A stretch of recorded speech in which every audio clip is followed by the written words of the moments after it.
Welcome, everybody. This is your Ask Susan Live with Fearless Women. And this question came in from Marina, who said, Susan, I know what I want, but I keep self-sabotaging. What's really going on? Well, for all of you listening, if you're here or watching it later, please press replay and come on in with your questions.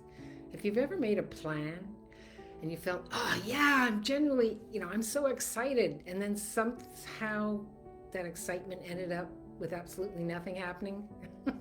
Stay with me today, because today we're talking about why that happens. And I promise you, it's not because you're lazy or you're selfish or you're unfocused or you're not ready. That's not what's going on.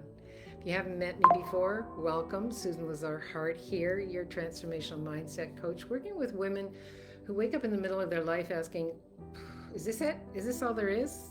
Like, what happened to all those dreams, all those hopes, all those desires? And we work through them together, uncreating and letting them go into creating a life you love. Because really, isn't that what you came here for? So again, pop in your comments. I'm going to be checking in and your questions, and let's get going on self-sabotage. It's not a character flaw. It's not a weakness. It's actually your body doing exactly what it was designed to do. That nervous system goes like, and it keeps you safe. I know it sounds bizarre, right? It's like the total opposite. I'm just going to move this chair out of the way so I can really get going here. Feels like the total opposite, because you're like, oh yeah, and then all of a sudden you go, whoop. You notice when you start moving towards something new. Maybe it's a business, a relationship, a version of you you've never ever been before, but I've always wanted to be. Something inside you, we'll call it, get scared. Yeah? Anybody else have that? When you start moving towards something new, guess what? Two parts of you show up at the same time. The part that wants it, that's excited, that says, let's go, I'm in. And the other part that's back here, right? This is the frontal cortex that's like, yes, let's create, let's go. This other part, that's the part of your brain that's been keeping you safe your whole life. Your subconscious, the part that learned a long time ago that new and different and visible could be dangerous. I mean, how many of you were told when you were very little, be careful, be careful? Or don't be afraid when you weren't afraid, you were actually excited. So you turned that excitement, well, I guess that's what fear is, when I'm happy and excited. It's bizarre, right? This is information we were told to us by people who took care of us when we were very little. We're this open vessel. And we were taught that new might be dangerous, that being visible, that being out there might be dangerous. And that part, it doesn't really care what you desire. It's there to keep you safe. Yeah, and it'll do whatever it takes to bring you back to the familiar. So you ever get that feeling about you're being pulled back, even though you don't want it, even whatever that is, you're saying, no, I want to change, but you get pulled back? It's not because you don't desire what you want. It's because part of you doesn't yet believe you're safe to have it. Yeah. The subconscious was created for survival and procreation, not for thriving and dancing and going naked in the rain, whatever that is for you. Okay, now you know a little bit more about my life. So what happens? We become busy and we get tired. And we get tired of ourselves, of our longings, right? So suddenly we have 100 things to do. I don't have time. You tell yourself, it's not the right time. You're almost there, but not quite, right? And that's not failure, that's protection. Again, that's the subconscious saying, come over here, come on, let me take care of you. You don't need to be that wild, that crazy, that fabulous. Let's just fit in. Once you understand this, well, everything changes. I want to share this with you. I grew up in a home that was vibrant, creative. We had politics, literature, the arts at the dinner table every night. And every time I asked a question, my mom would look at me and say, you don't know that? I can't believe you don't know that. What do you mean you don't know that? So consequently, and let me know if you relate to this, I grew up believing I just wasn't enough. I didn't know enough. I wasn't enough. My questions proved that I didn't know enough, so I stopped asking questions. And that everyone else got it somehow except me. And here's what that looked like in real life. I would raise my hand and volunteer, get excited, show up, and then immediately panic inside because what if they discovered that I wasn't good enough? that I wasn't as smart as they thought I was, and they figured it all out. Yeah, that's self-sabotage. When we buy something as true and real, it's not even ours to begin with. See, waiting to be seen and acknowledged and appreciated, terrifying being seen, acknowledged, and appreciated all at the same time. Yeah, you see that you're caught up in a push me, pull you. And all that does is create more judgment. So what changed for me? Well, the shift happened when I left home and started traveling around the world. I found myself surrounded by nurturing people who were generally curious about what I had to say and what I had to offer, and appreciated that about me, that I was curious, that I did ask questions. And one day a friend turned to me and said, "Wow, you're really smart," like as if she was surprised. And I was shocked, not flattered, shocked, because I was just realizing that maybe I actually was smart, and that everything I'd been convinced I was at a young age was never true to begin with. Yeah. Can anybody relate to that one? Put a yes in the comments if that's you. Maybe your version doesn't look like mine, but I promise you, it's the feeling that I'm talking about. You sign up for the course and you never open a single module. You get the call back and suddenly find yourself too busy to return it. You start strong, the business, the gym, the new chapter, the relationship, whatever it is for you, and then you quietly disappear on yourself. Yeah. You finally say that dream out loud and spend the next week talking yourself out of it. You write that email, the post, the application, and never hit send.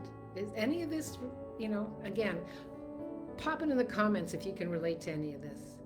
Because you get close to something that matters to you and something in you pulls that energy brake. And here's what's underneath that energy brake. It's a pattern of beliefs. Yeah. It's an identity that you bought as true and real when you were very little. When you didn't choose. And I bet you can't even name it. But you bought it, right? Why do we buy it? Because we want to fit in.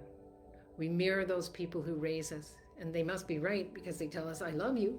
My mom used to say, "I'm the only one that loves you enough to tell you what's wrong with you." So what do we think? Oh, I don't deserve this. Who am I to want more? What if I don't succeed? What do people expect of me? What if I get it and I still don't feel like enough? See how we stop ourselves? That's self-sabotage. So I want you to ask yourself, which one of the things that we've been talking about actually do you feeling it in your gut? Yeah, because it's tapping into those feelings. That's where we begin. So what do you do with all of this? You can't throw your way out of it. You can't think your way out of it. I need you to hear this. You can't logic yourself into feeling safe. It doesn't work that way. What works is prove to yourself, "Oh, I'm taking one step and actually this is okay. Okay, now let me take another step." Small, repeatable, undeniable systems that you create for yourself that show you it's safe to show up as yourself. So I'm going to give you 3 steps. Get your journal out, your paper, whatever it is, write them down. Step 1, I want you to start noticing. Yeah. The next time you catch yourself pulling back, don't shame yourself. Don't say, "Oh, here we go again." Just notice it. How does it feel? And then say it out loud. "Ah, that's the self-sabotage. That's what I was taught." Okay. And then be, what's the word I'm looking for? Compassionate with yourself. One of the things that I do for myself is say, "Oh, I'm so sorry you were taught to sabotage yourself. I'm so sorry you were taught to judge." Whatever that is, what I find myself doing. I'm so sorry you were taught to second guess yourself. And as I'm saying that to that little me, right? And just being compassionate. And as soon as I say that, oh, that's the self-sabotage. The moment I'm noticing, that's what I want you to start doing. Is just notice it. Don't judge it. Notice it. That's it. As the more you get conscious of something that used to run you without permission, right? The more you step into being you. It's like, okay. Step 2, the question. What am I actually afraid of if this works out? You know, it's bizarre, right? Because why would I be afraid if something works out? Well, step into that. What were you taught? Don't stand out. Don't ask for more. You don't have to be the leader. Just follow what everybody else is doing. Right? But that's not you. That's not who you came here to be. say this often, Emile Zola, the French philosopher, I came here to shout out loud. So that's what I'm asking you to do. Not I'm scared, get specific. It's like, oh, so question was, what am I actually afraid of if this works out? Well, maybe I won't be as good as they think I am. Maybe I'll be better than they think I am. Maybe I'll be expected to sustain it. I'm scared I won't want more. I'm scared I will want more. Whatever that is, write it down. No matter how crazy, get it out. Get it out. It's not yours to begin with. The answer is this is the work we do. This is the work we do when I'm working with women one-on-one, where we get down and dirty and deep, right? And just get it out. Get it out. Because that's where the real stuff lives. What is it that I'm afraid of if this actually works out? And you might say, nothing. Oh, well, cool. Or you might say, I think everybody will leave me. Okay, let's look at that. Let's be real here. Right? This is your world, your focus, your lens. Right? Yeah. Number 3, do the smallest possible version. Not the whole thing. 5 minutes a day. 30 minutes a day, whatever that's doable for you, but don't make it like, oh yeah, I'm going to do it all. Send that one email, respond to that one person, create that one document, make that one call. Before your brain talks you out of it, just do it. Because every time you do, your whole being learns something new that you can count on you, and you begin to break the pattern. Your whole system learns, oh, this is compassion in action. I'm so happy and grateful I'm writing this note. I'm so happy and grateful I took this one step. I'm so happy and grateful I took 30 minutes to write down what it is that I'm asking to create in my life. I'm so happy and grateful I've written down my longings and discontents, and now I can ask, okay, which one of these is asking to change? You get it, kind of getting that? That's the rewire, the gratitude, the appreciation. That's how you start to build trust with yourself again. Yes, I did that. I took that one step. Okay. Whew, and I'm alive and living, and I can talk about it now, right? There's a huge difference between I could have been a contender, I could have been that, and turning on Netflix or eating a little more or drinking a little more or whatever that is. I'm asking you to break the pattern with one small step, 10 minutes a day. That's how you start to build the trust with yourself again. Not in the big, big, big moments, in the hundreds of small ones. So I want you to hear this. You're not someone who can't get out of her own way. You're someone whose protection system, you learned it over time, and probably a long, long time ago, and now is the time to change it. Because it changes every time you notice the pattern instead of becoming it. I'm going to say that again. It changes every time you notice the pattern instead of becoming it. You don't have to become anything that actually doesn't create greater for you. It changes every time you ask those questions instead of running from those questions. I wonder what this will create if I actually choose this, if I do this, right? I'm committing 10 minutes a day, whatever that, 30 minutes a day, whatever feels late. Don't say I'm committing 2 hours a day and don't even start because 2 hours is too much. 10 minutes a day. Who doesn't have 10 minutes a day? It changes every time you take that small step instead of waiting until you feel ready. Because here's the truth, you will never feel ready because your subconscious will talk you out of it, right? That's the fun of this whole thing. Ready is a feeling that comes after you start, not before. Just start, 10 minutes, go for that walk. Sometimes when I think I want to eat, I really actually want to cook. Truth, right? So it's like I'm thinking, oh, but I just ate. Well, I know that I was taught to be an emotional eater. My mom used to just give us food to keep us quiet. I remember she was sitting in the car with my 2 daughters, and they were arguing when they were very little, and she said, oh, for God's sake, give them a cookie.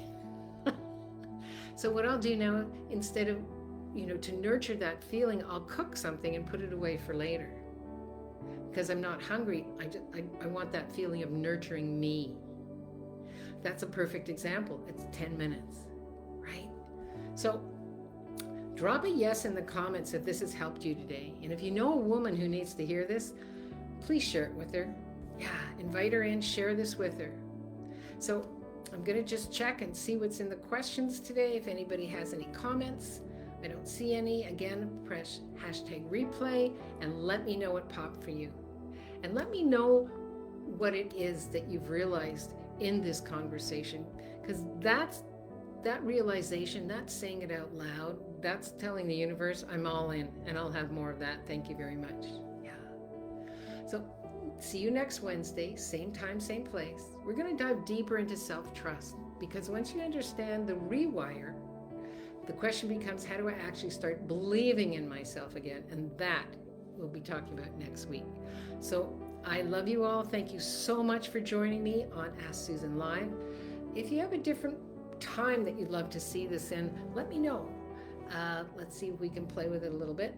And for right now, 2 o'clock, 1 o'clock, 12 o'clock works great for me. I'm not at my best at 7 o'clock at night. And actually, I'm going to a lecture tonight, and I've been invited to listen to that lecture and then see what I can add to that group. And that feels really, really good. One step at a time. I love you all. Live boldly, love greatly, and be that fearless leader you came here to be, because the world really, really needs more of you and that special sauce that only you have. And leading your own life. Being compassionate. Listening. 10 minutes at a time. Wonder what we could create together. If you'd like to dive deeper, you know I'm always available for private sessions. So contact me. And let's see what we can open up for you in creating a life you love. Until then, have an amazing day. Bye-bye.